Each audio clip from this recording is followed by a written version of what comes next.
They called her a witch and lit the fire, but he carried her through the flames. The first time Ellis Rourke smelled burning hair, he thought it was the devil calling. He was 6. His father had lit a coyote trap with turpentine and a match and told him to watch how the fire eats lies faster than truth. Ellis never forgot that scent. Wild, human adjacent, wrong. Now, 2 decades later, it rose again on the wind, curling like a warning above Juniper Ridge. He was riding slow, saddlebags full of medicine and silence, the way he liked it. The ground here was copper dry, flecked with broken glass from mining camps long abandoned. Nothing good ever stayed. Except him.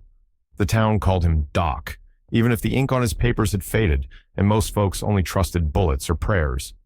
Still, when someone's lungs rattled or a child wouldn't eat, they came knocking. And he answered. But today, no one had come. Ellis first saw the smoke from the ridgeline, a thick, coppery column rising from below, too orange, too furious for a cook fire. The sky above it trembled with heat. His horse, Clover, snorted uneasily, hooves picking slower along the shale path. He heard shouting before he saw them. Not war cries, not cheers, chants, rhythmic, cruel, drunk unrighteousness.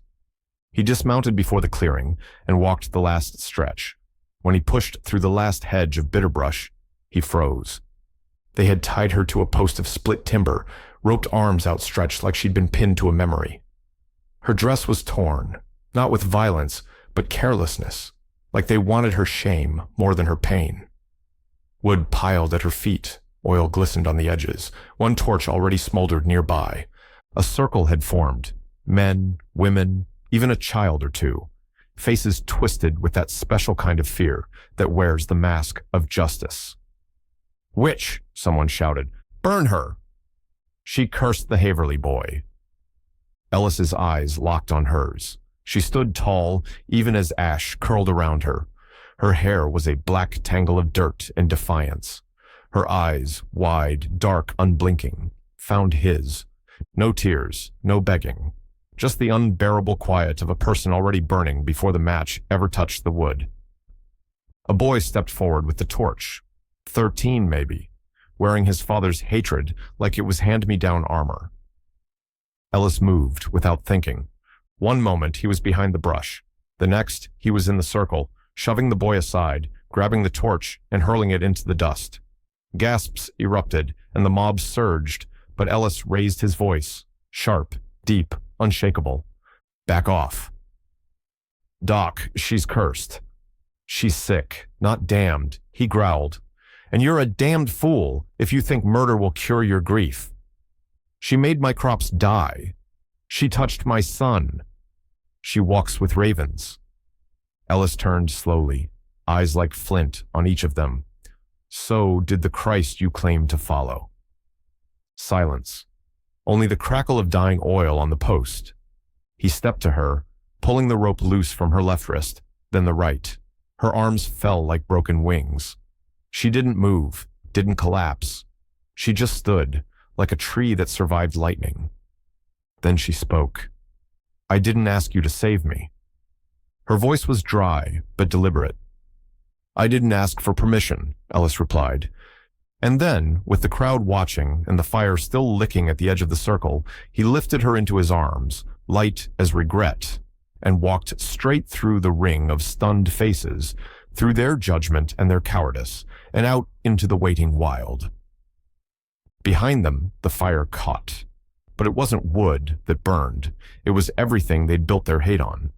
The smokehouse behind Ellis Rourke's cabin had never known a secret before. It was where meat was hung, salted, cured slow over cedar. It was a place for preservation, not salvation. But now it held a woman who had nearly burned for both. He had laid her down on a cot meant for deerskins, cleaned her hands with water meant for tools, and watched her breathe like she didn't trust the air. She had not told him her name.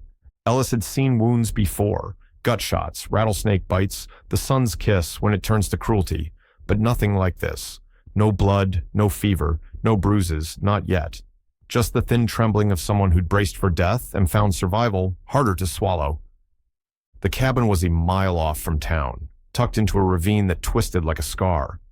He'd built it with his own hands, long before he earned the Doc title. After the war, after the loss, after everything. He chose this place because no one else had, because it didn't ask questions. The woman in the smokehouse didn't ask either. She lay still, awake but quiet. Her eyes tracked him when he entered, but never long. She flinched once when he touched her ankle to check for a sprain. Her voice stayed silent, but her body screamed. That evening, Ellis boiled water and bark, made a poultice from arnica and willow, then stepped inside with a tin bowl. He set it near her without a word. The lantern cast long shadows, painting her face in flickering gold. "You're safe?" he said finally, kneeling beside the cot. "At least from them." She didn't answer, but her hands, once curled tight at her chest, now lay open on the blanket. A concession. Maybe. "I've seen good people called worse things than witch," he murmured. "Truth is, they just hate what they can't explain. And you," he looked up at her, "you don't explain easy." Still silence, but her throat moved like she swallowed a thought. Ellis pulled a folded cloth from his pocket, dipped it into the warm poultice, and reached for her arm. She tensed, then slowly allowed it. He worked carefully, wiping away soot from her skin, leaving trails of pale beneath the grime. On her shoulder, he saw the faint mark of a branded symbol, crude, crooked. A crescent moon, carved deep and long-heeled. Not recent, not local, something older. He paused. "They branded you?" he asked gently. Her head turned slightly, eyes meeting his. "Number I chose it." That stopped him. "Why?" "Because the world only believes what it fears," she whispered, "and fear is safer than pity." Her voice carried the kind of tired that didn't come from sleepless nights. It was the exhaustion of someone who had long since stopped hoping to be understood. Ellis sat back on his heels, studying her. "You speak like a preacher, but bleed like the rest of us." "I was raised by healers," she said. "Women who read clouds and brewed teas, who touched wounds. Others wouldn't. But that's not what the town remembers. They remember the Haverly boy getting sick after I walked past his porch." He remembered that boy, 7, sick from drinking river water near the mines. Nothing a tincture in time couldn't fix. But time was rarely faster than rumor. "They'll come again," she said. "They don't forgive being wrong." Ellis stood and poured fresh water into a cup, handed it to her. She took it without touching his fingers, but she drank. "They can come," he replied, "but this time they won't find a post to tie you to, only a door they can't open." She studied him for a long moment, her eyes softer now, if not yet trusting. Then finally she said, "My name is Marisol." He nodded. "Ellis." The smokehouse was quiet again, but not empty. 2 names now lived where silence had once made its home. 3 nights passed like smoke curling through branches, slow, shapeless, impossible to hold. Ellis kept to himself as he always had, but the rhythms of his life shifted. He walked quieter near the smokehouse, cooked with 1 extra egg, and listened harder to the wind. Marisol didn't say much, but her presence changed the place. It was like living beside a river you couldn't see, only feel, always moving beneath the earth. She slept through the first day, rising only to drink water and eat a slice of bread. On the second, she sat up. By the third, she walked barefoot across the wooden floor, pacing slowly like someone learning how to live in a body again. Ellis didn't ask her anything more, not yet. He mended a fence, chopped wood, ground herbs, each action slower than it used to be, each one watching her in its own quiet way. She moved like she didn't trust the floor to stay beneath her, like the world had already given way once and might again.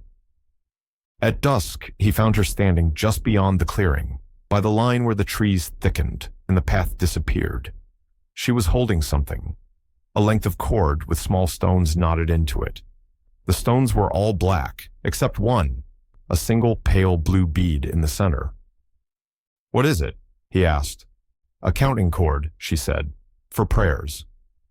"You religious?" "No," she replied, "but I believe in pattern, and pattern keeps madness away." Ellis nodded, unsure if he understood. "The blue one?" My sister, she said. I tie a bead for every time I think of her. I ran out of cord months ago. He didn't ask what happened to her sister. Some stories don't come with permission. Instead, he walked with her back toward the cabin. Fireflies blinked through the underbrush, and the trees whispered secrets no one else could translate. Inside, over boiled potatoes and salt pork, she asked him the question he'd expected, but still wasn't ready for. Why'd you pull me from the fire? He set his fork down, looked out the window. The moon was caught in the branches, like it didn't want to leave either. I lost someone once, he said. A woman, not a wife, but close. She was accused of poisoning a rancher's son. Same fever the boy down in Haverly caught. No one cared. They called her a witch, too. Marisol didn't speak, just watched. They came at night, dragged her from the cabin. I hid, he said, voice flat now, worn smooth by time. I didn't fight. I didn't scream. I hid. And she burned? Marisol asked. Ellis nodded. Didn't even leave ash. Just scorched earth and a silence I haven't outrun since. She said nothing for a while, just held her cup, steam curling around her fingers. Finally, she asked, Is that why you saved me? Because you didn't save her. I don't know, he said. Maybe. Or maybe I just got tired of watching good women turn to kindling for men's cowardice. She didn't smile, but her eyes shifted, softer. Something behind them uncoiled, just a little. Before they turned in for the night, she touched the door frame with her fingers, whispered something too soft to hear. What was that? He asked. Blessing, she said, to keep the fire outside. Ellis glanced at the hearth, the slow-burning logs inside. Aren't we already letting it in? Marisol met his gaze. Some fires warm, some destroy. We have to choose which we carry. He didn't answer, just watched her as she moved through the room, quiet, strange, half shadow in all presence. He realized then the truth he hadn't wanted to name. She wasn't the fire. She was the match they'd tried to break, the flame they feared would spread, the one thing in that town still capable of light. And they would come for her again. He knew it, like he knew his own name. But next time, he would be ready. The first sign came with the mule. Old Samson was stubborn, half-blind, and as fond of apples as he was of kicking fence posts for no reason. But that morning, he wouldn't eat, just stood by the far corner of the paddock, ears stiff, eyes locked on the ridge above the ravine. Ellis followed his gaze. There, thin as a scratch on glass, was smoke. Too dark for campfire, too far from the old miner trail, just enough to whisper, "Someone's coming." He went still. In the doorway of the cabin, Marisol stood wrapped in a shawl, her black hair loose and tangled. She'd felt it too. The shift, the presence, the tightening of the world right before it remembers how cruel it can be. "They'll come before sundown," she said softly. Ellis nodded. "I've got time to set traps, move the mule, pack what we need." Marisol didn't move. "They're not just townsfolk. You know that, right?" He turned. "Meaning?" "Meaning the kind of men who light women on fire don't like being interrupted. They've sent others, and the ones they send don't wear guilt, just badges." Ellis clenched his jaw. "Let them come. I won't be hiding this time." She tilted her head. "And if they burn the cabin down with both of us inside?" "Then we crawl out the back," he said, "and make them chase ghosts." They moved fast after that. Ellis loaded his saddlebag with dried meat, water, gauze. Marisol bundled herbs and stones, whispering over each one as though sealing a spell. She handed him a pouch before they left, small, felt-lined, with a sprig of dried juniper tied to it. "What's this?" he asked. "Protection." He raised an eyebrow. "From bullets?" "From fear," she said. "Bullets are easy. It's fear that makes men aim true." He didn't laugh, just slipped it into his pocket.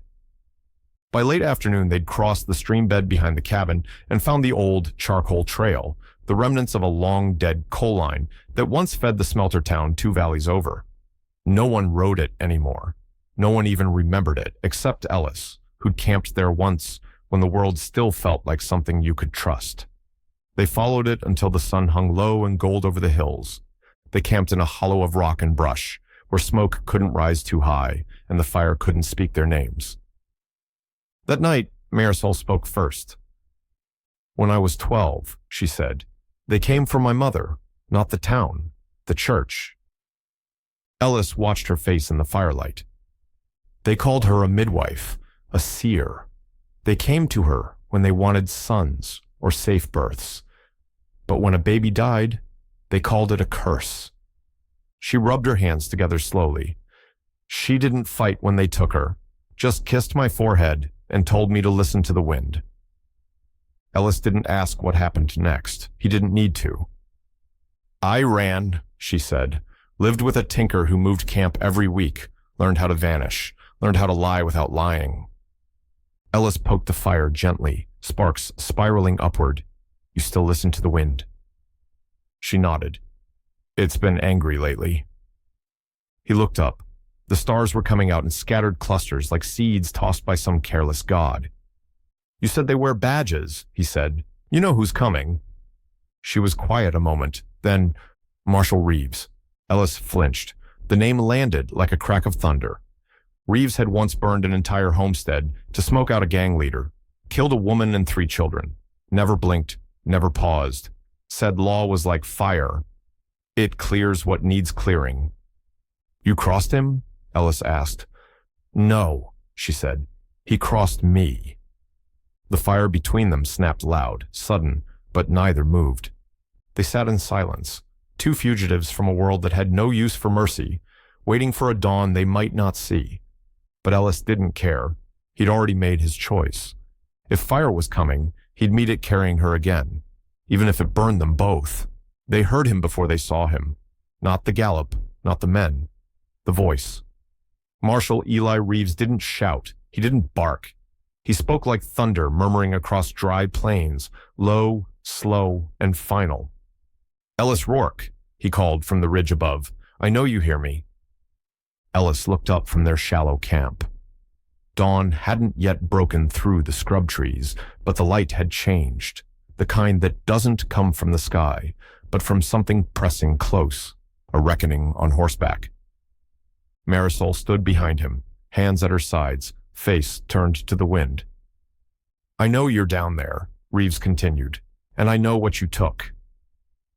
Ellis stepped forward, rifle cradled low, eyes on the line of men behind Reeves. 4 of them, maybe 5. One held binoculars. Another carried a torch, unlit but waiting. "We're not hiding," Ellis called back. Reeves nudged his horse closer to the slope.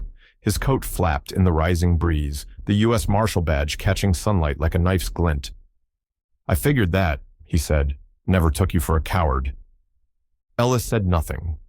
"You're harboring a fugitive," Reeves continued, "wanted for fraud, sedition, and murder." Marisol's breath tightened behind him. Ellis didn't turn. "What she's wanted for is making men nervous." "Same difference," Reeves said flatly. Ellis felt it then, the tightening in his chest. Not fear, not quite, but inevitability. Reeves hadn't come to bargain. He hadn't come for justice. He'd come for a performance, and he'd brought an audience with guns. "You've got till sunrise," Reeves said, reining his horse sideways. "Send her out, and I forget your name was ever involved." Ellis took a step forward. "And if I don't?" Reeves grinned. It didn't reach his eyes. "Then we burn the brush."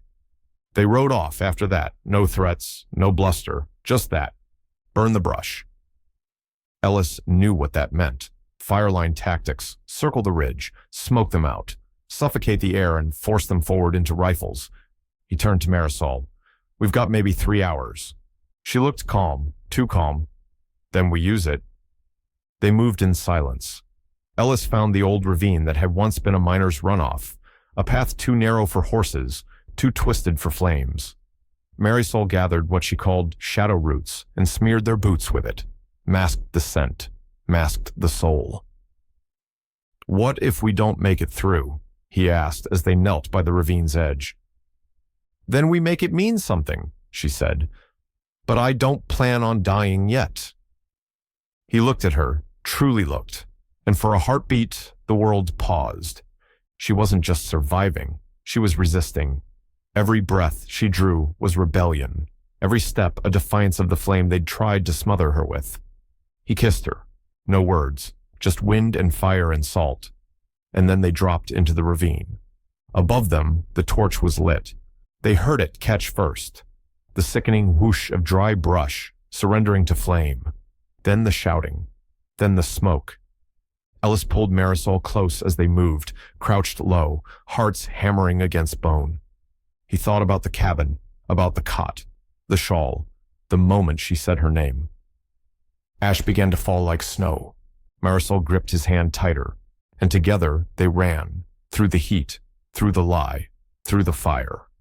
Because love, real love, isn't the kind that waits for a better day. It's the kind that carries someone through the worst one. Here is Section 6 of They called her a witch and lit the fire, but he carried her through the flames. This section is 650 plus words, as requested. Section 6, Beneath the Scorched Sky. The ravine breathed heat like a dying beast. Ash drifted downward in lazy spirals, clinging to their skin, turning Marisol's dark braid ghost white, streaking Ellis's collar like frost that had forgotten what season it belonged to. The fire above roared, greedy and directionless, chasing whatever would run. But here, beneath the ridge, inside this thread of earth, carved by forgotten floods, they moved like smoke through bone, quiet, fast, deliberate. Marisol led now. Her fingers brushed against the dirt walls, feeling for hollow patches, old splits in the stone where runoff once carved escape. She moved like she'd done this before. Maybe not in this ravine, but somewhere like it. Somewhere fire had taught her how to survive without asking permission. Ellis kept close behind, rifle strapped tight across his back, lungs working harder with every breath. The smoke thickened as they went, his vision blurred at the edges. Each inhale felt like swallowing a match. How far? He rasped. Marisol paused, eyes narrowed, reading the stone like scripture. 1/2 mile. There's a break in the wall. Opens to the arroyo. A shout echoed faintly above them. Then the crack of gunfire. Not at them. Warning shots. Direction finders.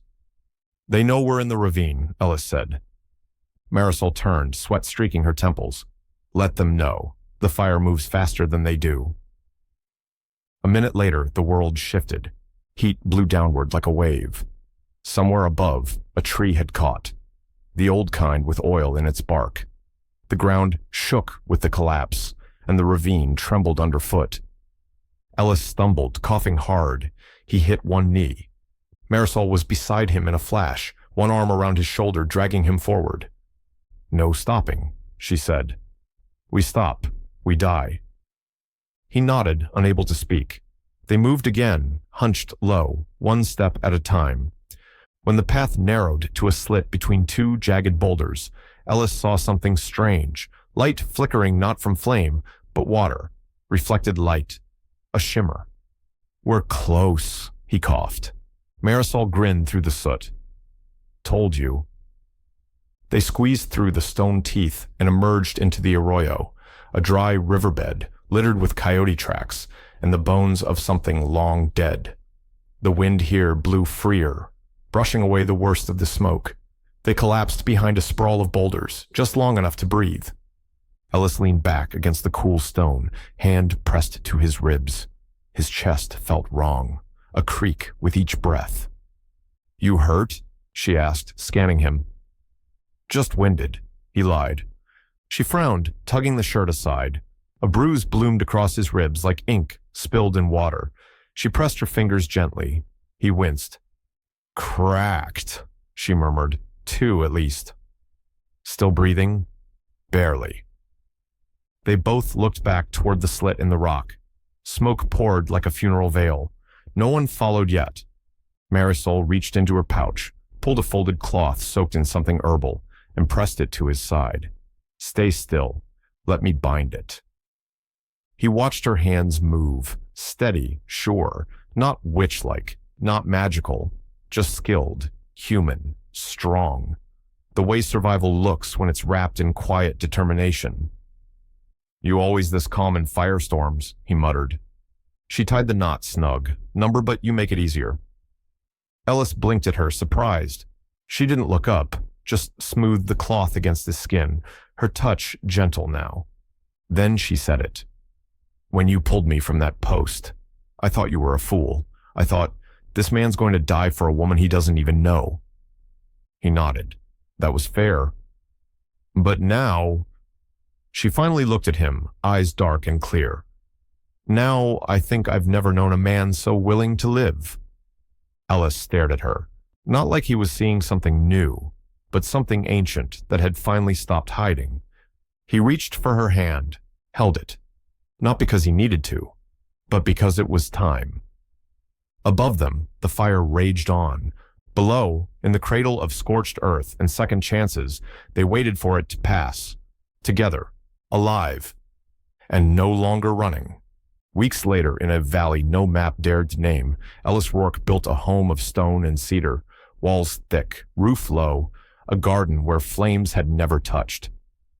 Marisol planted lavender by the windows, said the scent kept nightmares from settling in. They spoke little of the fire. Some pain, like old rivers, changes course but never vanishes. When neighbors asked how they met, Ellis only said, "She saved me first." And when the wind blew strong, Marisol would stand outside barefoot, arms open, letting it carry away whatever ashes still clung to her bones. Some stories are born of flame, but the ones that last, they grow in its shadow. If this tale struck your heart like thunder on dry earth, then hit that bell, subscribe, and never miss another story from the edge of the wild.